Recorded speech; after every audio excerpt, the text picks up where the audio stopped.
Mga puso, young Negrense fashion designer, ginatibong ang mga obra maestra nga inspired sa tubo, kag pangabuhi sa syenda. Yari nga itong gintutukan.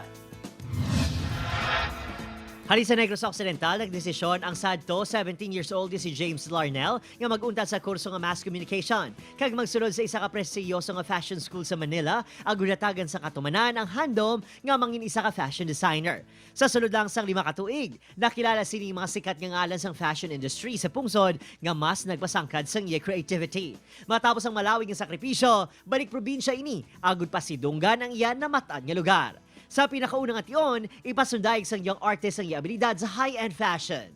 Trust your vision, and when in doubt,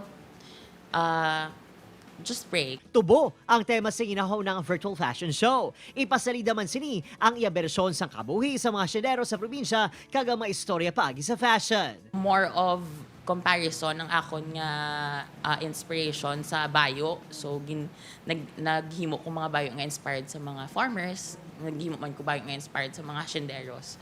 So amo ginaakon nga inspiration kay think ko inspiration kung diin ang lapit sa heart ko bala. Pag ako sa Negrense artist, intense ang kompetisyon sa tunga sa mga kaangay sini nga designer. Apang, handa ini nga suungon ang mga pagtilaw, agud pamatudan nga maipabugal ang mga kaangay sini nga local fashion designers sa global fashion scene. Upod, Kiril Gasilio, Adrian Priatos, 1 Western Visayas.